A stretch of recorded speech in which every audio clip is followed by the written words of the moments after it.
Paz do Senhor, irmãos. Então, hoje estamos aqui, né? Dessa vez sou eu que estarei trazendo o ensino para vocês. Primeira vez que eu estou aqui nesse cenário novo. Confesso que eu estou emocionada, barra nervosa. Mas, nossa, gente, tá muito legal isso aqui. Muito chique, muito... Uau, muito bom. Muito bom. Cauã, ó, apavorou. Glória a Deus por isso. Então, eu te convido hoje, meu irmão, a se colocar na presença do Senhor, né? Que a gente possa aquietar o nosso coração e se colocar mesmo, né, na presença do Senhor, orar, pedir para que Ele venha ao nosso encontro. Eu te convido a fechar os teus olhos, a meditar na presença do Senhor, amém? Deus, nós queremos te pedir, Pai, que o Senhor esteja sobre nós, sobre essa palavra, dando direção, Senhor, deste ensino, assim como o Senhor me direcionou a cada tópico, Senhor, deste ensino, Pai, a cada slide. Eu quero te pedir que o Senhor traduza para os irmãos, Pai, que eles possam entender, compreender tudo que eu trouxe essa noite, Pai, pois tudo que o Senhor falou comigo eu quero compartilhar com os meus irmãos, Pai. Em nome de Jesus, abençoa cada família, Pai, que está aqui hoje recebendo essa palavra, Pai. Abençoa também as famílias, Senhor Jesus, da nossa cidade, Pai. Deus, te pedimos, Senhor, as tuas bênçãos, Pai, sobre nós, sobre os nossos irmãos, nossos familiares, Deus, em nome de Jesus. Que essa palavra, Pai, possa fazer morada em nosso coração, Senhor, e que nós possamos recebê-la, Senhor, e ter um direcionamento novo na nossa vida, Pai. Em nome de Jesus. Amém. Glória a Deus. Então, como já diz o tema ali, né? Hoje eu vou trazer para vocês as veredas antigas. Então, o que são as veredas antigas? Eu quero começar, né, lendo lá em Jeremias, no capítulo 6, no verso 16, para a gente encontrar ali, né, da onde que veio o título dessa mensagem, né? Então, eu vou ler aqui para vocês. Assim diz o Senhor: ponde-vos à margem no caminho e vede. Perguntai pelas veredas antigas, qual é o bom caminho? Andai por ele e achais descanso para a vossa alma. Mas eles dizem, não andaremos. Então, esse é o versículo base desse estudo, né? Também da onde eu tirei o título da mensagem. E não somente sobre o contexto desse versículo, eu quero trazer para compartilhar com vocês, mas também sobre um pouco sobre a vida de quem que escreveu, né, esse versículo. Então, até trazendo assim, da onde que veio, né? Esses tempos, eu não lembro de cabeça agora quem que foi que estava pregando no culto de domingo, mas a pessoa, se estiver assistindo, ela vai lembrar, eu acredito. Eu tô entre 3 pessoas, o pastor, a pastora e o Frank, mas eu não lembro quem era. Perdão, irmãos. Mas falou, né, leu esse versículo e falou ali sobre as veredas antigas, e na hora eu me lembrei de um estudo que eu tive no intensivo, que não tem nada a ver com o que eu vou pregar, tá, irmãos? Mas veio aquela lembrança, assim, sabe? E eu comecei a buscar e foi onde eu decidi, né, tá compartilhando algo sobre essa passagem com vocês. Mas antes da gente chegar ali mesmo no contexto da passagem, ali de Jeremias 6,16, eu queria compartilhar um pouquinho com vocês sobre a vida de Jeremias. Acho que a pastora ele falou que foi no culto de mulheres, né? Acho que foi isso. Deixa eu ver aqui. Foi no culto de mulheres, então, pastor. Então foi você. Ai, Jesus amado. E daí, eu trouxe aqui algumas características do profeta Jeremias para que a gente entenda também quem que trouxe, né, esse estudo, a base da onde que a gente vai se basear. Então, profeta Jeremias, né, como muitos já conhecem, então pode passar ali. Então, a gente vai começar ali conhecendo um pouco sobre quem foi Jeremias. Né? Então, ali, Jeremias ele foi um dos grandes profetas do Antigo Testamento, chamado por Deus ainda jovem para uma missão difícil, que era anunciar o juízo e o arrependimento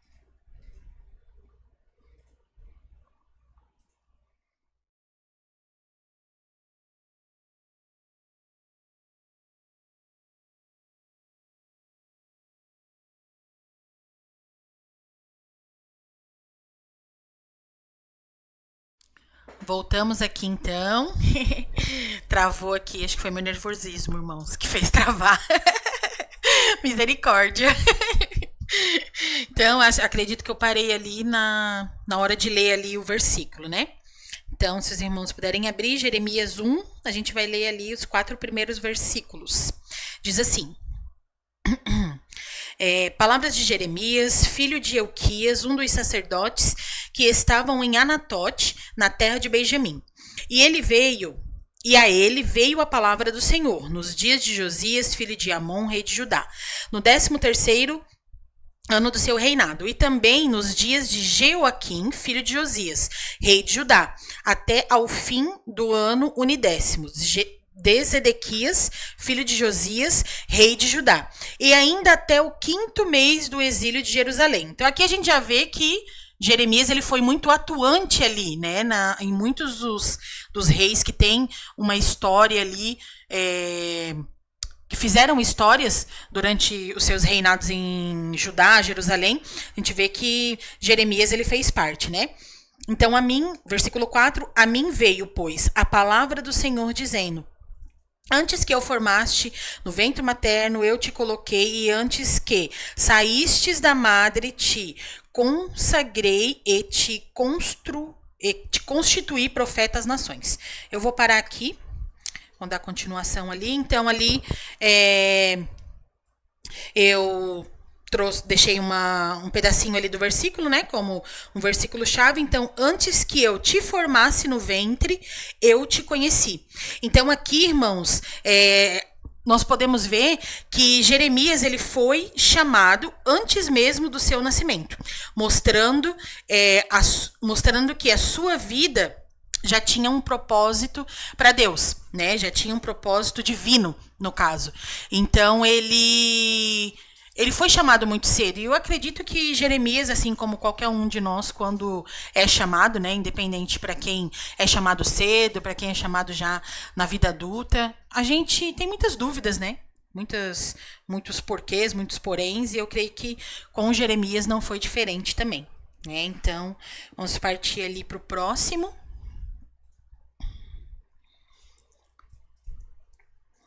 Então, ali no próximo, eu trouxe ali algumas informações sobre o livro de Jeremias, né? Então, o livro de Jeremias, ele tem 52 capítulos, 1.364 versículos. Ele foi escrito por Jeremias e foi escrito durante os anos de 580 a 539 a.C. Pode passar ali. Jeremias ele teve um ministério profético, né? Então o ministério profético de Jeremias ele iniciou o seu ministério por volta de 627 a.C., ainda muito jovem. Sua missão principal era alertar o povo sobre o pecado, a idolatria e a injustiça. Ele profetizou durante os reinados de vários reis, incluindo Josias, onde Josias fez uma reforma espiritual, né, ali com o povo. Jeoaquim, que era rebeldia e corrupção, né? Eu coloquei esses parênteses, irmãos, porque é mais ou menos a característica de cada rei, né? Conforme a gente viu ali, a gente vê, né, nas leituras ali, a gente vê que cada rei ele teve uma característica, né? Então, Josias, reforma espiritual, Jeoaquim, rebeldia e corrupção, e Zedequias, queda de Jerusalém. A sua mensagem central foi o arrependimento verdadeiro, o juízo iminente, né, que é a invasão da Babilônia. Então eles já estavam destinados, era a vontade de Deus que aquilo acontecesse, né, e eles precisavam aceitar. Então o juízo era iminente sobre eles, né, e a esperança futura, que era a restauração. E isso também, né, acontece através da vida ali um pouco ali através de Jeremias, junto com Jeremias. No próximo ali, a gente vê uma característica muito forte de Jeremias, né? Muitas pessoas caracterizam ele como o profeta chorão. Por que chorão? Porque ele era dramático, ou porque ele era, enfim, chorão? Sim e não, né? Eu não gosto muito dessa expressão profeta chorão, porque diminui um pouco o motivo do choro dele. né? Porque o choro dele nada mais era do que o sofrimento que ele tinha, a dor que ele sentia por ver o povo do jeito que estava, né? Entregue ao pecado, à corrupção, à rebeldia. Então, ele sofreu muito durante o seu ministério, né? Então, Jeremias é conhecido como profeta chorão porque sua mensagem foi rejeitada e ele sofreu intensamente por amar o seu povo. Ele enfrentou perseguição, ele enfrentou prisão, ele enfrentou rejeição, até da própria família, e também tentativas de morte. Um exemplo ali, vocês podem abrir, se quiserem me acompanhar ali. Vamos lá para Jeremias 20 agora.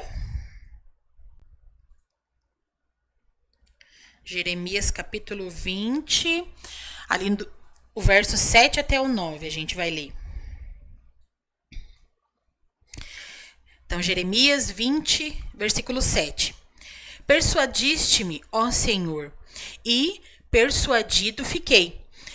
Mas forte foste do que eu e prevaleceste. Sirvo de escárnio todo dia, para um deles, cada um deles zombam de mim.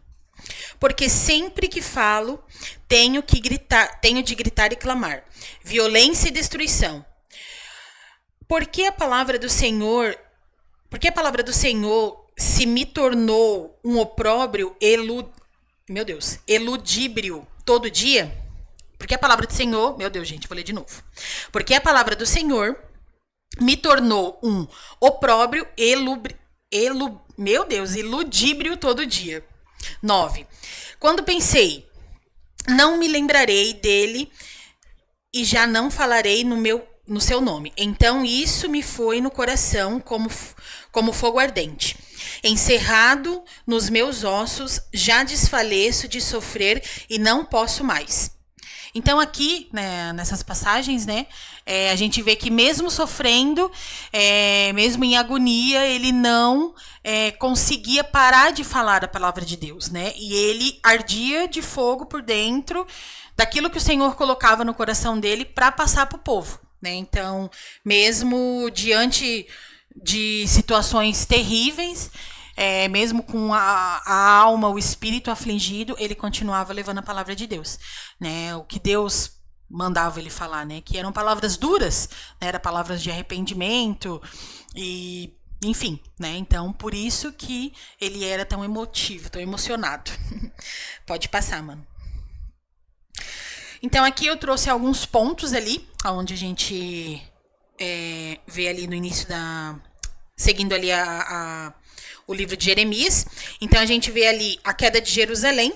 Então, Jeremias profetizou a destruição de Jerusalém, que aconteceu em 586 a.C., com a invasão do Império Babilônico sob o rei Nabucodonosor II. Este evento marcou a destruição do templo, o exílio do povo de Judá, o cumprimento das profecias de Jeremias. Então, ali se cumprindo, né, o que ele vinha profetizando para o povo. Ali o segundo ponto, a mensagem de esperança. Então, Jeremias, mesmo em meio ao juízo, Jeremias trouxe uma das maiores promessas bíblicas. Então, Jeremias 29, 11.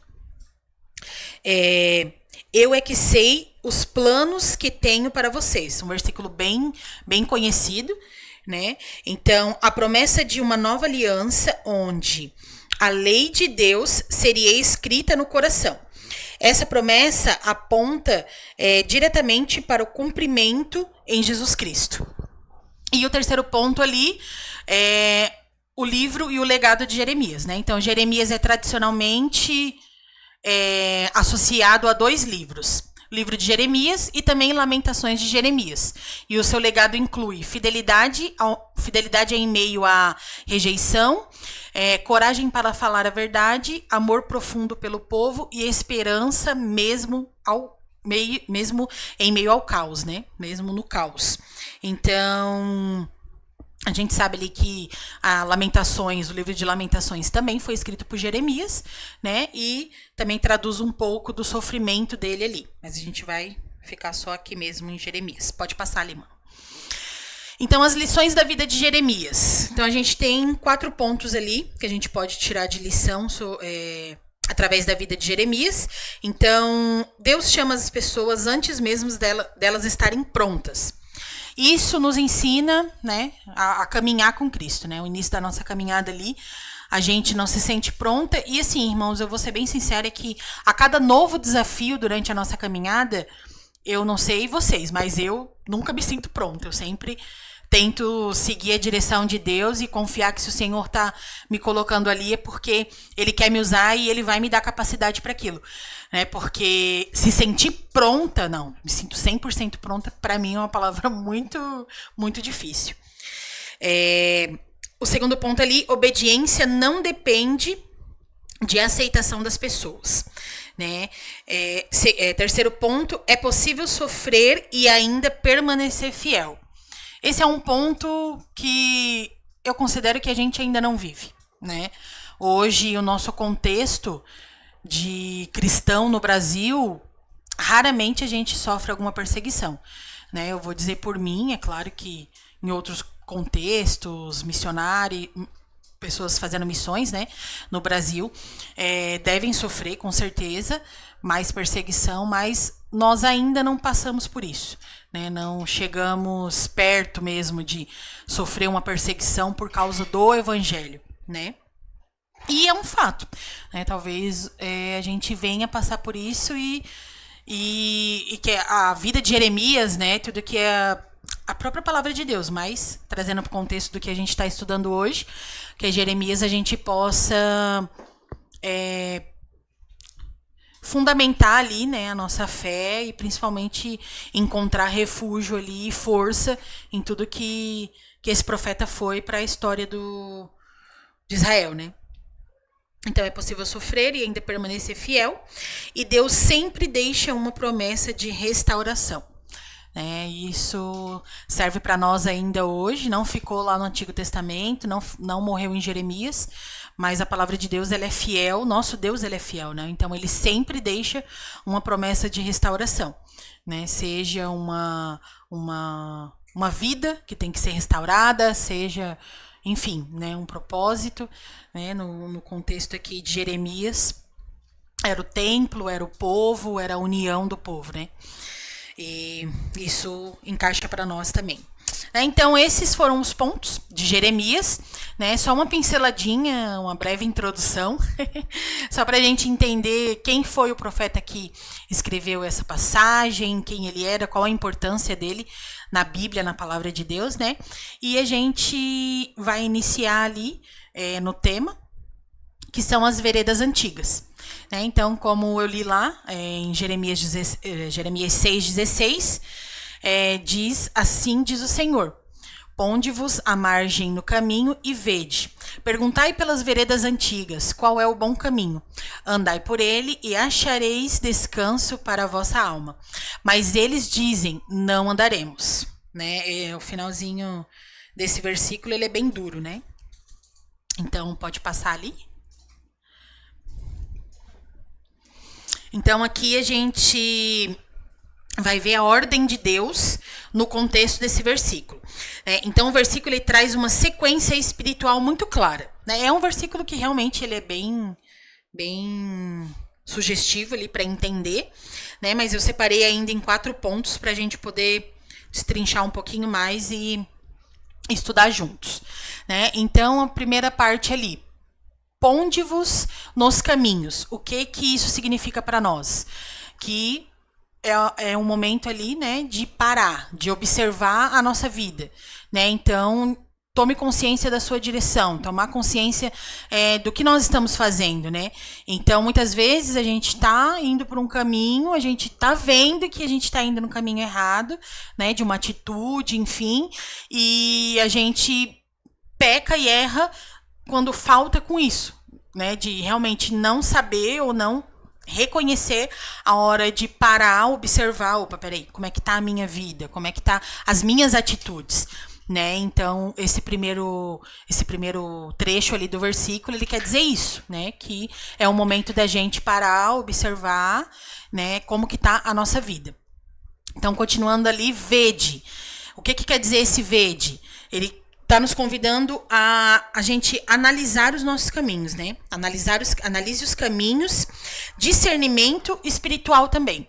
Então, quando a gente começa a se analisar, a gente tende a não se analisar muito bem como a gente deveria, digamos assim, né? Porque geralmente quem nos mostra onde a gente está errando, aonde que a gente tem que melhorar, né? É o Espírito Santo, mas muitas vezes é aquele irmão que está do nosso lado ali caminhando conosco, é o nosso pastor, o nosso líder. E esse vede eu trago para um contexto também de que a gente tem que enxergar quando a pessoa ela tá nos mostrando algo, né? Porque às vezes o Senhor tá dando direção, né, espiritual para aquela pessoa vir falar com a gente, vir compartilhar algo e para que a gente melhore, enfim. E às vezes a gente se fecha, né? E deixa de receber. E isso é uma direção do Senhor. Então, às vezes a gente deixa de se analisar os caminhos que a gente está seguindo. E Deus ainda coloca pessoas no nosso caminho para nos ajudar, para nos mostrar, para abrir os nossos olhos, para a gente ver. E muitas vezes ainda assim a gente fica cego, né? Então, esse vede, ele é para isso, para que a gente analise os nossos caminhos, para que a gente, né, busque discernimento espiritual. O próximo ali, perguntai pelas veredas antigas. Então, o que isso quer dizer?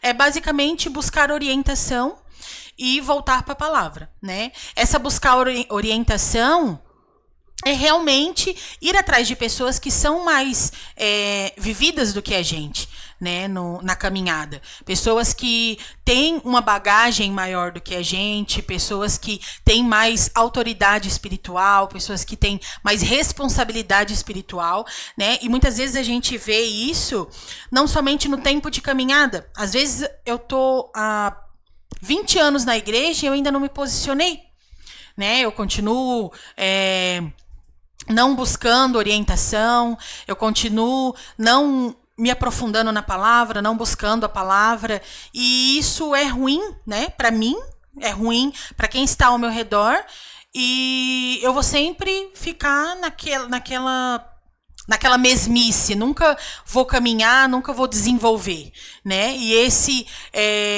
perguntar pelas veredas antigas é literalmente isso, é a gente sair da nossa zona de conforto e a gente ir atrás de orientação, né? Tem coisas que realmente a nossa visão, ela se fecha, né? Eu tenho passado por umas situações assim com o bazar e é muito tremendo assim, porque o pastor ele tem me orientado ali algumas coisas para fazer e, nossa, às vezes eu me sinto assim uma porta, sabe? Quando a pessoa não entende as coisas. E tem sido muito tremendo, assim, o pastor me ajudando ali a melhorar ali, né? Tanto a questão da organização, quanto a questão de formar uma equipe, e isso para mim é difícil, porque eu não quero incomodar os irmãos, eu não quero, né, tirar os irmãos da zona de conforto, mas acaba que eu também não dou conta sozinha, né, e isso o pastor tem me cobrado bastante, e para mim tem sido meio que isso, assim, sabe, e buscar nas veredas antigas, não que o pastor seja antigo, né, brincadeiras à parte, mas é sábio, né? Tem sabedoria para nos ensinar. E fora disso, né? Como eu falei ali antes, às vezes não precisa ser o pastor, né? Não precisa ser a pastora, não precisa ser um líder mais velho. Às vezes um irmãozinho que chegou na igreja ali junto comigo já desenvolveu muito mais, já se entregou muito mais e tem muita orientação para me dar. Então a gente tem que pedir essa humildade para o Senhor, né? Para poder enxergar e realmente, através da palavra de Deus, reconhecer. E o último ali, andai por ele. Então, esse andai por ele quer dizer que é obediência na prática, né? Então, praticar obediência, não somente saber que tem que obedecer, né? E não é só conhecer a Deus, a palavra, enfim, e sim viver, né? Viver na prática isso que a gente fala, viver na prática o que a gente prega, viver na prática o que a gente lê da palavra de Deus. A gente tem sempre que buscar ao máximo e tentar ao máximo colocar na prática isso. Porque é só assim que a gente vai conseguir, primeiramente, se manter firme nos caminhos do Senhor, né? E também né, para que aquelas pessoas que estão ao nosso redor, elas possam enxergar Cristo, a gente tem que viver isso, né, irmãos? Próximo ponto ali. Então, qual que é a resposta do povo? Né? Então, a resposta do povo, ela é muito dura. Quando Jeremias, ele fala, né, voltai às veredas antigas, vão buscar conselho, vão buscar, né, enfim, direção de Deus, o povo, né, diz simplesmente, não andaremos nele. E isso é muito duro, né? Eu vou até ler o finalzinho ali, com mais contexto.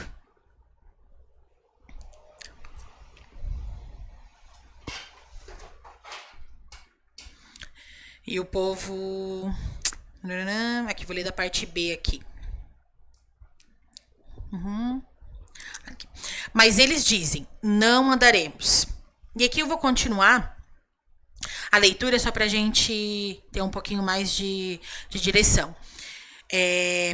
Versículo 17. Também pus altares sobre vós, dizendo... Estai atentos ao som da trombeta, mas eles dizem, não escutaremos. Portanto, ouvi, ó nação, e informar-te, ó congregação, do que te fará entre eles. Ouve tu, ó terra, eis que eu trarei mal sobre este povo, o próprio fruto dos teus pensamentos, porque não estão atentos às minhas palavras e rejeitam a minha lei. Para que, pois, me vem o incenso de Sabá e a melhor cana... Eu vou parar por aqui, vou parar no 19. Então aqui, Jeremias, ele questiona, né, ele profetiza aqui, né, ele está profetizando para o povo, e o povo tem respostas muito duras para ele, né, então o que representa esse não andaremos, não ouviremos, essa rejeição do povo, né, então nada mais do que a rebeldia espiritual do povo, né, então o povo ele estava rebelde, ele estava rejeitando, né, a profecia de Deus, as palavras de Deus através do profeta. Eles rejeitavam Jeremias. A resistência à verdade de Deus. Então, Jeremias não trazia nada mais do que a verdade para o povo, mas o povo tinha resistência em aceitar, né, as palavras de Jeremias. E a preferência por autonomia.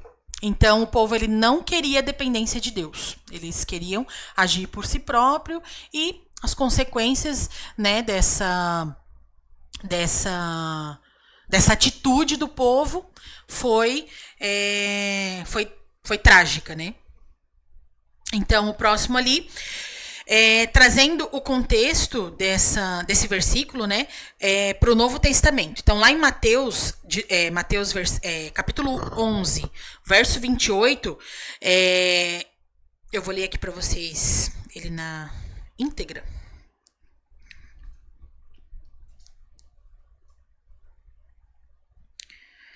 Então, o Evangelho de Mateus, capítulo 11, versículo 28. Então, diz assim, vinde a mim, todos os que estáis cansados e sobrecarregados, e eu vos aliviarei. Tomai sobre vós o meu jugo e aprendei de mim, porque sou manso e humilde de coração, e achareis descanso para a vossa alma, porque o meu jugo é suave e o meu fardo é leve. Amém. Então, Jesus, né, ele traz uma certeza ali para nós, né? Ele traz uma promessa, né, de que aqueles que irem a ele, aqueles que confiarem nele, não terão ali não terão que carregar o seu jugo sozinho, né? Nosso jugo será trocado pelo dele e o dele é leve, né? Ele vai fazer com que seja leve, ele vai nos ajudar, né? Então o nosso descanso ele está ligado à obediência e o relacionamento com Deus. Quando Jesus ele traz, né, essa fala aqui, né? Ele está ministrando ali e isso traz muito refrigério para o nosso coração, né? Como servos de Deus, porque a gente confia em Cristo, né? A gente crê e isso nos ajuda a desenvolver, nos ajuda a olhar para frente, não ficar presos ali achando que não vamos conseguir, achando que não temos capacidade, e o que a gente precisa fazer mesmo é crer e confiar que o Senhor, ele vai nos dar o fardo dele, que o fardo dele é leve e a gente vai conseguir segurar. Amém? Então, o próximo ali, a gente vai passar. Quais são as veredas antigas hoje? Então, hoje nós temos, né, como veredas antigas, a palavra de Deus como verdade e autoridade, a vida de oração, a santidade, né, buscar a santidade, o arrependimento, o temor do Senhor, que é o temor que nós temos que buscar, né? Hoje, eu, particularmente, né, eu acho que nada dessas coisas a gente consegue sem temor. Porque se eu não temo a Deus, eu não tenho como buscar a palavra de Deus, né? Eu não tenho uma vida de oração, eu não vivo em santidade e eu, muito menos, busco arrependimento. Então, eu até devia ter mudado a ordem ali, ter colocado temor do Senhor em primeiro lugar, porque esse é o principal de todos, né? E a comunhão com a igreja. E sem temor a Deus, a gente também não tem comunhão com a igreja, né? Porque muitas vezes a gente não quer nem ver a cara de ninguém. A gente é ser humano, a gente é egoísta, a nossa carne é egoísta, e a gente tá se encaminhando para um tempo onde o isolamento, ele é mais prazeroso, né? E isso é algo que a igreja não pode deixar, né, se abalar com isso, porque a gente precisa estar em comunhão, né? A gente precisa estar buscando a Deus, a gente precisa estar junto para que um seja suporte do outro, para que, como corpo completo, a gente possa, né, fazer parte ali do corpo de Cristo. Amém? E quais são os sinais que estamos saindo dessas veredas? Então, os principais sinais é o esfriamento espiritual. São decisões baseadas apenas na emoção, é a relativização do pecado, é simplesmente relativar o pecado, enfim, isso é relativo, mas isso aqui não tem, não chega a ser pecado, ou pecadinho, pecadão, não tem, é pecado, pronto. A gente precisa entender isso de forma muito clara, de que o pecado, ele é pecado, independente se ele foi um pecadinho pequenininho, né? Eu vi que a moça do mercado me deu o troco errado e eu, poxa, fiquei sem tempo para ir devolver. Nem que você vai devolver depois de um mês, vai devolver, que essa pessoa vai ser surpreendido pela tua atitude, que é a atitude que o Espírito Santo nos leva a ter, né? E a gente não pode, de forma alguma, né, normalizar o pecado. E o afastamento da presença de Deus, né? Todas essas coisas, elas vêm através do afastamento, né, da presença de Deus. O esfriamento espiritual é algo que nós temos presenciado muito em nosso meio, até mesmo em nós, né? Quando a gente para de sentir vontade de querer fazer as coisas para Deus, a gente não tem mais ânimo e a gente tem que tomar muito cuidado com isso, né? Eu peço a misericórdia de Deus sobre a minha vida, sobre a tua vida, meu irmão, para que a gente não caia nesse esfriamento, né? Porque tem sido algo muito comum na igreja. E até mesmo a nossa igreja, que é uma igreja pequenininha, uma igreja familiar, a gente tem presenciado isso, né? E é muito difícil da gente lidar com isso, porque quando se trata do esfriamento, a gente tem que estar muito cheia da presença de Deus para lidar, para saber o que dizer, para bater de frente, né, com alguém com um irmão, uma irmã que está passando por esse período de esfriamento. Então, que a gente possa orar, né, e guardar a vida uns dos outros, para que isso não venha nos afligir. Em nome de Jesus. Então, o caminho de volta, né? Lembra-te de onde caíste e arrepende-te, diz lá em Apocalipse 2:5. Então, a gente vê ali trazendo a lembrança mesmo, né? Para que a gente possa voltar para essas veredas antigas, a gente tem que trazer a lembrança como que nós éramos antes de vir para os caminhos do Senhor, né? Quem que eu era, né? Como que era a minha vida, como que eu vivia, né? E quando a gente começa a se lembrar como que era o nosso coração, como que era a nossa mente, antes de conhecer a Cristo, a gente se arrepende, né? E é esse arrependimento que a gente tem que buscar. Se arrepender verdadeiramente de que o que eu estou fazendo não agrada a Deus, né? E não é justo, né, com o Senhor e com os meus irmãos, mediante tudo que o Senhor fez por mim, né? A salvação que Ele me deu, a promessa que Ele me entregou. Então a gente tem que voltar, sempre estar voltando atrás, né? Voltando e buscando se lembrar quem a gente era, né? Quão imundo a gente era. A forma como a gente vivia desordenadamente, sem temer a nada nem ninguém. Fazíamos as coisas conforme a nossa vontade, para nós mesmos, não se importávamos com ninguém, éramos egoístas, éramos falsos, mentirosos, né? E tudo isso era coisas que nós praticávamos, e através do sangue de Jesus a gente foi lavado de tudo isso, né? E a gente tem que permanecer nesse caminho limpo, né? Nesse caminho onde eu não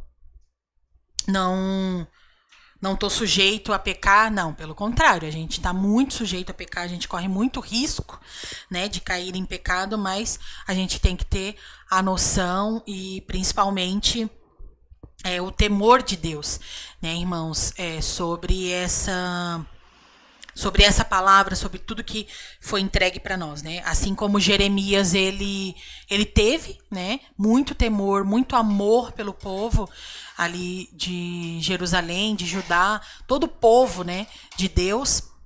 A gente precisa pedir esse amor para Deus também, né? Porque hoje pode ser eu que estou passando por esse esfriamento, e eu sei que eu vou ter irmãos que vão lutar junto comigo, que vão atrás de mim, que vão orar por mim, né? Para que eu volte para os caminhos certos, para que eu encontre ali, né? Retorne ali a alegria da salvação de Cristo no meu coração. Só que amanhã pode ser o meu irmão e eu preciso também ser esse suporte, né? Eu preciso ser esse braço, eu preciso ser, né, esse ombro, na real, não é o braço, é o ombro, para que o meu irmão possa se apoiar ali e segurar o tanto que ele precisar, né? Então que a gente possa pedir a graça do Senhor, né, sobre essa situação assim, e não desistir. Sabe, irmãos, a gente não pode de maneira alguma desistir dos nossos irmãos, né? Independente de qual motivo ele esteja se esfriando, a gente não pode desistir. É claro, né, que nós não temos poder para convencer ninguém, não somos nós que convencemos, muitas vezes, infelizmente, mas é o Espírito Santo ele sabe de todas as coisas, né? E muitas vezes a gente não entende, mas o nosso melhor e o nosso máximo a gente tem que fazer, né? Então, o principal ali é lembrar, arrepender-se e praticar as primeiras obras, né? Vai ser dessa forma que a gente vai se manter firme nesse caminho. Então, voltando às veredas antigas, agora que eu olhei ali, eu falei pro Cauã, tô morrendo de medo de ter erro de português. Erro de português não teve, mas teve uma palavra repetida ali. Então, é para frisar que a gente precisa buscar muita santidade. Então, esses são os pontos ali que a gente precisa correr atrás e buscar, perseverar, né? Então, é a oração, a santidade, a obediência e o temor a Deus. Esses são pontos muito importantes, irmãos, que a gente não pode esquecer, né? E somente assim a gente vai achar descanso para nossa alma. Porque o nosso Deus, ele é um Deus misericordioso, né? Eu vejo a cada dia o poder de Deus na minha vida, na minha família, né? Eu vejo esses dias, final de semana, o meu sobrinho estava lá em casa, né? E quem me conhece sabe que eu sou muito apaixonada pelos meus sobrinhos. E o Noah, ele começou a cantar uma música que ele estava compondo, irmãos. Meu Deus, eu fiquei tipo, eu preciso escrever isso para quando ele crescer ele terminar de compor. E eu achei tão lindinho ele compondo assim, e realmente parecia que ele estava compondo mesmo, porque ele e tudo que ele trazia assim de palavras, né, todas as palavras que vinham na boca dele era voltada a Cristo, a Jesus, a Deus, a obra, a Páscoa. Aí ele começou a falar e não sei o que. E eu me emocionei, eu fiquei muito emocionada. Eu fiquei tipo, meu Deus, como é tremendo ver que a semente de Cristo foi plantada no coração de uma criança. Porque às vezes a gente pensa que não foi, ou que a criança não está absorvendo. E isso é um maior erro que a gente pode cometer como adultos, né? Não somente como pai e mãe, mas tio, vovô, parente, todo mundo se inclui nisso, porque se a gente tem, né, a palavra que é viva, se a gente tem, né, essa palavra que é tão poderosa, a gente tem que implantar no coração de quem a gente ama, né? E isso os pais dele fazem com muito louvor, né? Graças a Deus, Deus tem dado muito suporte ao Júnior e à Vitória para manter as crianças, né, nos caminhos do Senhor. E a gente ali, como vó, como tia, a gente está sempre ali instigando, né? E quando ele começou a compor as canções dele pra gente, ai, foi muito lindo, cara. Ver como a boca dele falou do que o coração dele estava cheio, né? E a gente tem que ser assim também, né? A nossa boca tem que falar do que o nosso coração está cheio, né? Então que nessa noite nós possamos não ter barreiras para voltar às veredas antigas, voltar à prática de pedir um conselho, à prática de ler a palavra de Deus, né, de buscar verdadeiramente, profundamente a palavra de Deus, os ensinos de Deus, né, e que sempre que a gente tiver alguma dúvida, um medo, né, um empecilho que seja, a gente possa confiar nos nossos irmãos para ter um suporte. Então é isso, irmãos, que eu quero compartilhar com vocês. Foi uma palavra breve. Espero que ela possa gerar frutos no coração de vocês, assim como gerou no meu coração. E que Deus abençoe a tua semana, a tua vida.